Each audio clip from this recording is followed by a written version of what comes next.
Okay. Generally, first of all, you should know they're turning violent before they're about to turn violent. You should have kind of a fundamental understanding of what's going on. But the way that you diffuse a violent situation is to be apologetic but not weak. That's the first thing, all right? So if I'm like, no, I'm sorry, I'll probably get hit in the back of the head, right? On the other hand, I'm like, fuck you, man, what the fuck, right? I'll probably get in a fight. But if I'm like, no, sorry, dude, I didn't know. Are we cool? Cool? Good eye contact, nice tone of voice, assertiveness, but backing away, and giving them what they want, right? I'm leaving. You want me to leave, right? I'm leaving. I can stay, but you want me to leave, right? I'll leave, right? Give them what they want, but be assertive about it, be strong about it, and keep your eyes on them as you leave. None of this shit, all right? That usually works. In a really extreme case, here's another one you can do that's useful. It's a little embarrassing, but it's kind of fun too, is say you're in a situation that really, really could get violent. You're with a really big fucking guy that's gonna literally end you, but there's people around, all right? So he has the physical advantage. You need to take the social advantage, right? So what you need to do in that situation is make a scene. Make a scene. Because if he knows that there's 50 other people looking, he knows there will be severe consequences to his actions, and it's very clear that he's the one instigating. So you're like, whoa, no violence, bro. No, man, Gandhi, remember Gandhi, right? Whatever, make a scene, who cares? Seriously, if it's literal danger, you embarrass yourself a little bit, whatever, right? Or you're like, whoa, dude, gay rape. No, I don't swing that way, bro. Right, whatever, make a scene, right? That way, everyone turns and looks, he's not gonna do anything, right? He's stronger than you, but 50 people are stronger than him. Use society to your advantage, right? So if you have not the advantage physically, get the advantage socially. And it can actually even be funny too. So those are my solutions. I prefer just backing down if possible, but I'll make a scene if I have to. Other questions? Heard of investing more in the interaction to where I guess you'll get more compliance. Sure. You know what's interesting? Something I noticed about you when you're asking that question. You have this one mannerism that you do. It's really interesting, and this sort of perception that you have that very few people have it, and I think it's actually very, very powerful. If you could harness this thing, you would, oh my God, you'd just be so successful at life. Do you know what it is? No. You don't? Do you want to know? Of course. I don't know either, but do you want to know right now? I do, yeah. Right. So what did I just do there? What did I just do? I made it about him. I made it intriguing. I made it compelling, right? That's how you do it. You can become authority in her world very, very, very easily. And even if you, thank you for, I assume you like me a little, or at least some of us a little because you're here, but even if you didn't like me, even if you hated me, if you believe that I have something interesting to tell you about yourself, would you want to hear it? Absolutely, right? So that's it. That's why I call it ad hominem, about the person, right? Making it about her is so, so, so powerful because she wants to hear that even if she doesn't care about you. And then what happens is after a time, if she's chasing your attention or chasing your answers for a long enough period of time, her brain, she has to be like, why am I paying this much attention to this guy? Why am I acting in this way? And sort of the action becomes the reality. That make sense? So that's one very, very good way to do it. The other way to do it is get compliance on little insignificant things and then build a compliance ladder. Right? You can be like, so, it's interesting, I'll do it with him because he's here. What's so interesting, actually, give me your hand. Okay, cool. No, actually not like that. Okay. What's so interesting about you, put it down now. Okay, cool. You have the funniest look. Anyway, whatever. So you get that little bit of compliance there. And then the next time you say oh, actually, you know what, turn around, let me see something, right? Even little things like that, just getting them to comply to little things, or in a club, a more practical one, because I'm kind of thinking on my feet here, but a more practical one on the club would be you're in a crowded place, hey, you know what, it's crowded, just come over here for a second where it's easier, right? Now you've gotten her to comply a little bit, which is going to get you closer to a pull, but also you've created a situation where instead of being that guy that's hitting on her in a random place, she's now the girl that's been led somewhere by you. There's this vibe that you're together. Does that make sense? So getting those little bits of compliance definitely help as well. So those are the two things. Make it about her, trigger emotions, positive or negative, right? If you said there's something very interesting about you, that's a little compelling. If you say, you know why it is that people probably, certain people probably like you a lot and certain people probably don't get on with you at first, there's one thing that you do that's so interesting, right? If you say that, she's like, what is it, right? Because now it's not just about her, but it's emotionally relevant. What is it Mm-hmm. Do you actually, for every girl, you sort of, pinpoint something that you're able to say, or do you Sure. Oh, so you really want to know then? Oh, yeah, actually, come over here with me. I'll tell you a story. Come, let's sit down. All right?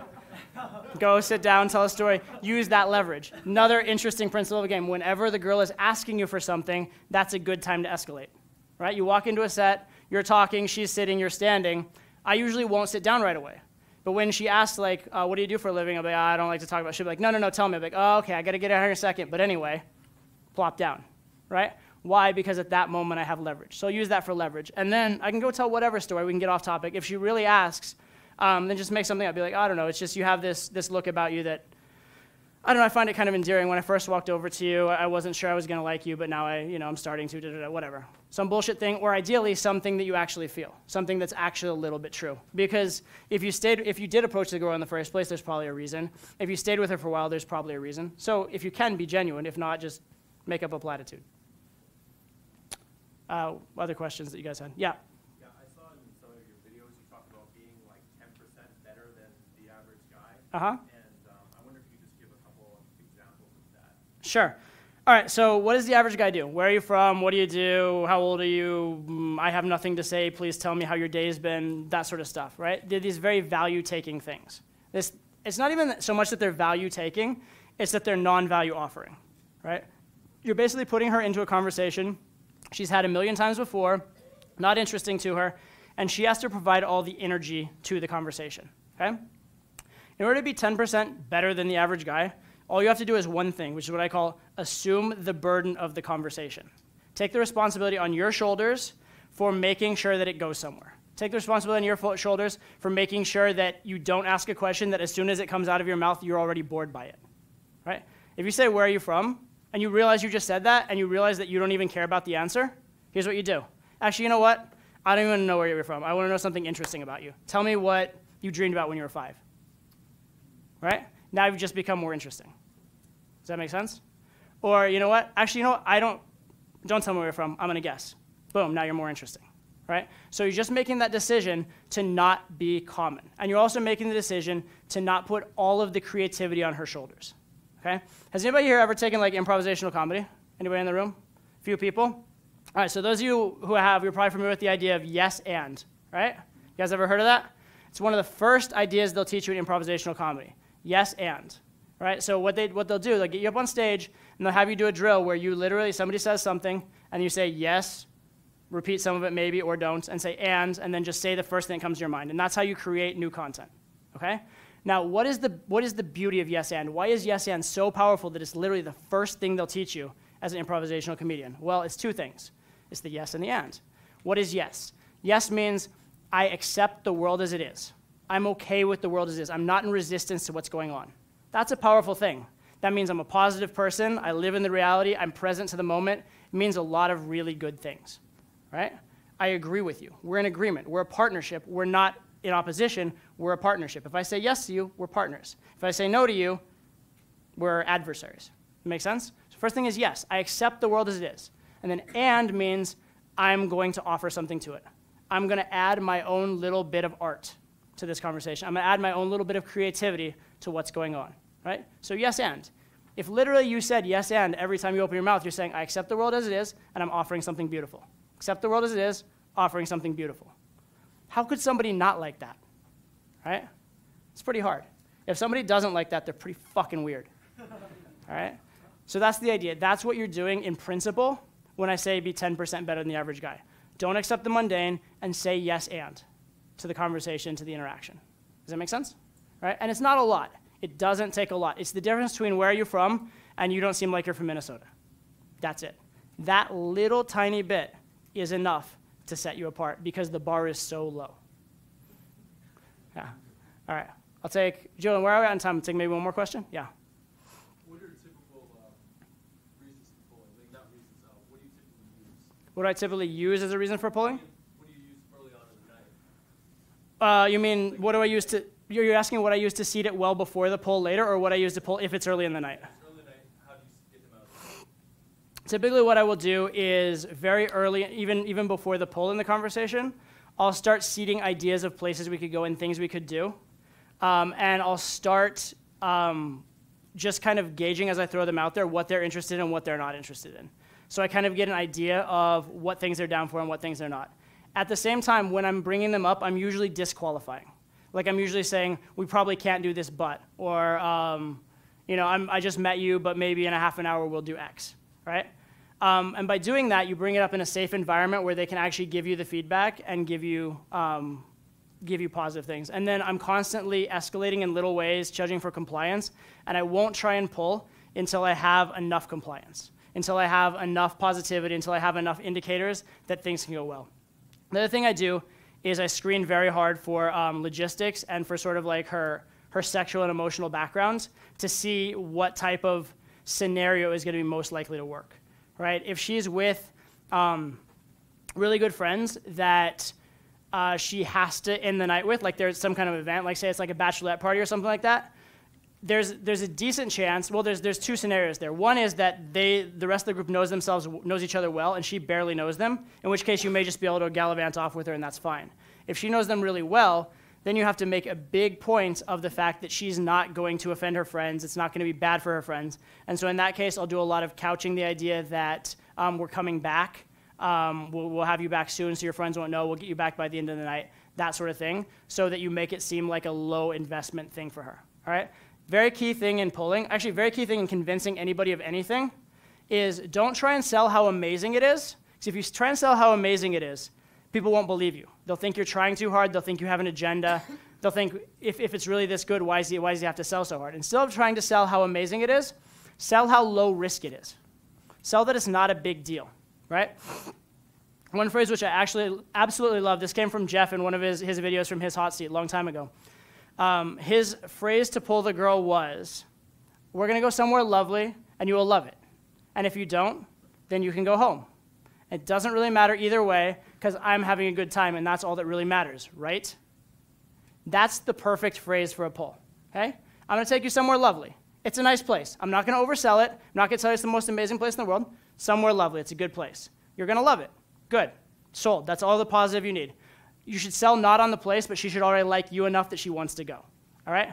If you don't, you can go home. That's absolutely critical, all right?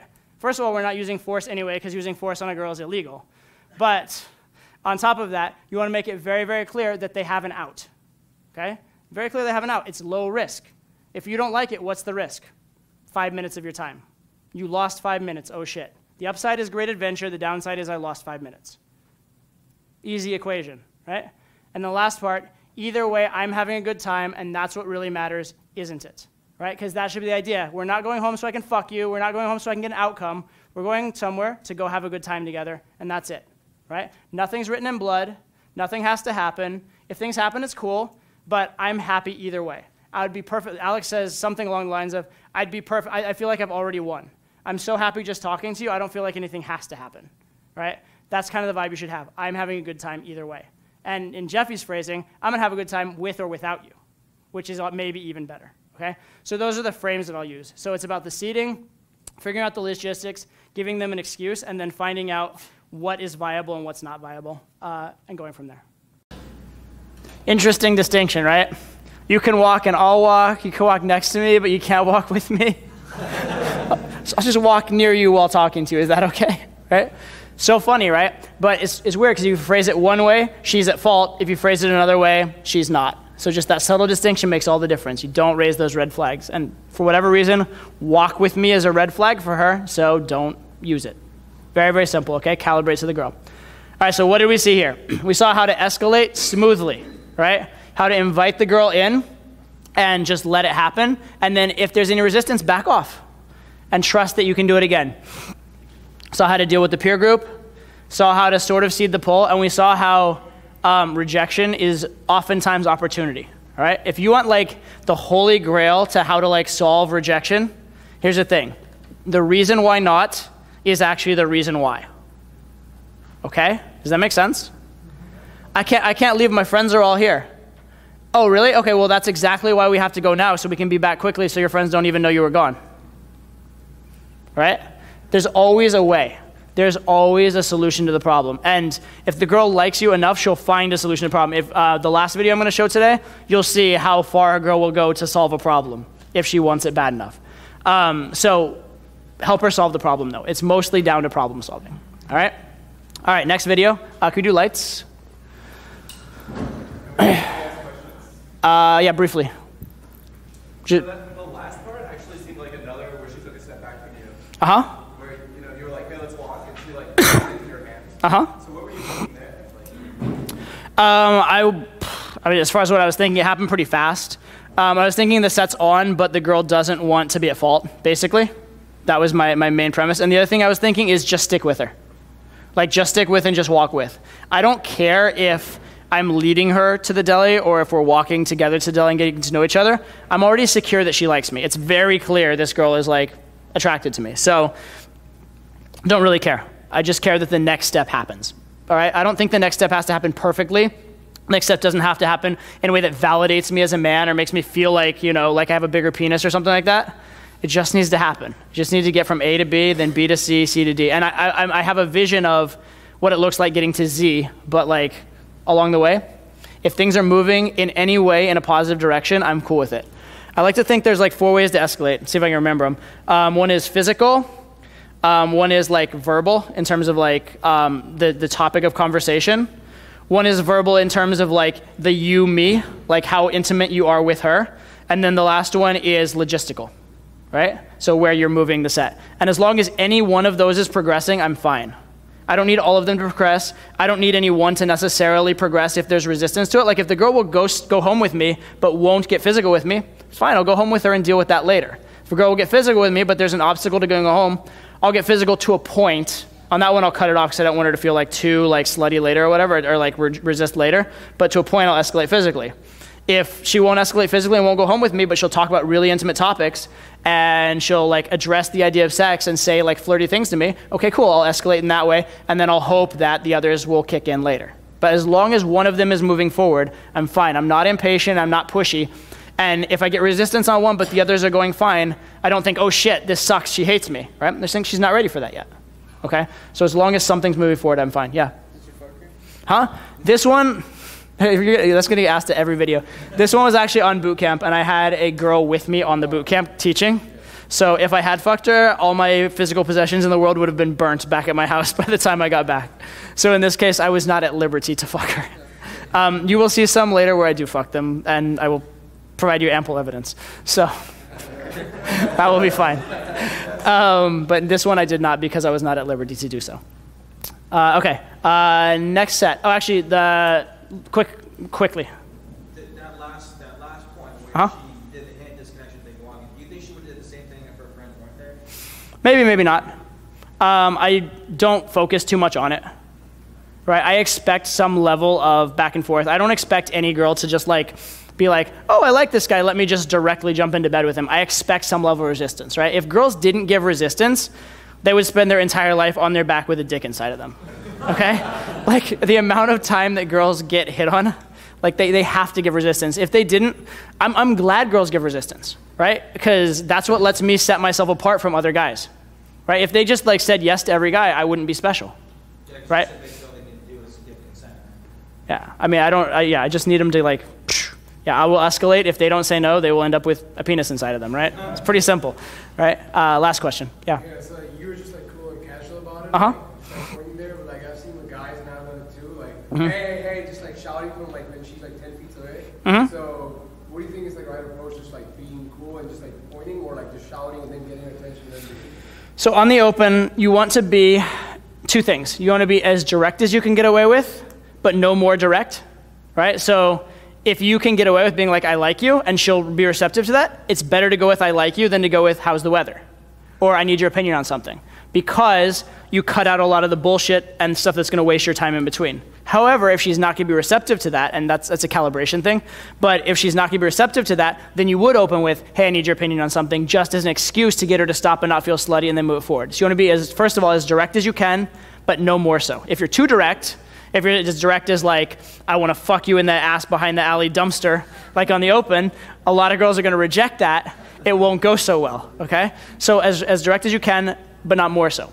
Next one is, you need to open higher, because you're talking about energy, right? So you want to open higher energy than them so that you get their attention. Enough to get their focus, which we're going to talk about. I'll talk about the 4 stages of hooking in a second, and focus is the first one. You need to get their focus on you, okay? So you need to go enough energy to get their focus, but beyond that, if you go higher energy, it's gonna hurt you, okay? You want to go as low in energy as you can possibly get their focus with, right? Now, usually you want to go a little higher just so you have some margin for error. But if you go super high energy, you give yourself way too much to come down from. Looking at you. Yes, one of my boot camp students. He's amazing. He'll open like everything, but then once he opens, he's so high energy, he has a lot of come down to like make it a more normal conversation, right? And he's actually smoothed it out a lot over the course of the boot camp. But so yeah, if you're too high energy, it's gonna hurt you, even though you may get him stopped. Also, being really high energy to get the open may help you get the open, but it might not help you with sex because it looks very needy. So it gets the focus, but it gets the focus in a needy way. So it's like sort of a gimmicky way to get the open, but it doesn't lead as well towards the later stages, towards like the close. Does that make sense? So if you can open low energy and can open smoothly, do it. But sometimes you can't. In a loud dance floor with like 6 girls coming through, you may have to do something a little crazy and convoluted, and then just trust that you can level it out later, all right? So as low energy as you can, but no lower. As direct as you can, but no more so. That's my philosophy on opening. All right, next one I'm going to show you is a good general example of my game. Any of you who have on Global Pass have seen me present before may have seen this set before, so I'll breeze through it a little bit. But what this basically is it's a girl in it, like just laying down in the park, and she has a boyfriend. And she lets me know she has a boyfriend. However, what I do is I constantly apply a little bit of pressure, constantly push it forward. Whenever there's a positive, I will escalate. Whenever there's a negative, I will back off. It's this constant dance, this constant cycle of what's the girl comfortable with, right? If she's comfortable with escalation, I escalate. Not comfortable, I back off. And I'll show you how that breaks down, all right? And it's just this inevitable push forward. So she's gonna, one of two things, eventually either say, okay, here's my number, we can hang out, or here, I'll come somewhere with you. Or she's gonna say, okay, look, I'm not comfortable with this, goodbye. But I make her actually make a decision. I put her to the decision, okay? Over and over again. There's this old like phrase in the pickup community, say, make the hoe say no. Crassly said, but there is something to it, because so many guys do what I call rejecting themselves, right? As soon as they get any kind of resistance, they're just like, oh, sorry, bye, right? Here's a good metaphor for you. A lot of times, especially in the bigger cities, you go to nightclubs. And there's these like middle tier sort of semi-exclusive nightclubs. You'll see like a bouncer out there with a little velvet rope. And if a group of guys walk up to the door, they'll be like, hey, are you on the guest list? And most of the guys are like, oh, no. Grumble, grumble, goodbye. Okay? However, what do? I go up there. He's like, are you on the guest list? Like, nope, just me. Look him in the eye like I believe that I expect to get in. And most of the time he's like, okay, cool, yeah, come right in. Right? Funny enough, there may be, certain places there may be a guest list, and they're just like, if you're cool enough, they'll let you through it. I have a theory, though, that certain places, there isn't even a guest list. Okay? They're just testing. They're just testing to see if you believe you deserve to be in the club, right? If you immediately turn your tail and like walk away, like, oh, they didn't believe they deserved here. Okay, cool. Well, then we just got rid of the riffraff. Okay. Whereas if you're like, no, it's just me, then you got through. And same thing happens with a girl. Like, say you're opening a girl. Say you're somewhere with a girl, right? Hey, what's up? And she goes, whatever, right? So many guys give up right then and there. That's the equivalent to, are you on the guest list? Okay. And if you're like, no, hey, no, it's me. Right? Oftentimes that will open. Oftentimes just that little extra push will open. It's shocking. It is shocking how often. Being like, no, hey, I'm sorry. You don't seem to understand. Hi, I'm Todd. So often that opens. It's crazy. All right? Because you're demonstrating you're entitled. And shit, that's smart. That's so smart on a girl's perspective. She just ruled out like 80% of guys with like half a second. Right? And the 20% she gets are the ones who believe they're entitled, the ones who are confident enough to think, no, you don't understand. Hi. All right? So she gets either like the confident ones, the douchebags, and the sociopaths. But anyway, but she does get the confident ones. So it's positive, all right? So that's very positive. So don't take a rejection and just reject yourself and walk away. Test the rejection a little bit. And if it's a real rejection, if she's like, fuck off, then yeah, leave, okay? Like, you guys have all heard like 4 times rule? 4 times rule implies that you didn't do anything weird and creepy the first 3 times, okay? If you did something weird and creepy the first 3 times, there's no 4 times rule. It's a 1 times rule, all right? But assuming that you're socially normal and cool and not awkward, then you can keep approaching, you can keep trying, okay? Okay, so in this set, you will see a lot of persistence, and you'll see some creative persistence as well. Let's do lights.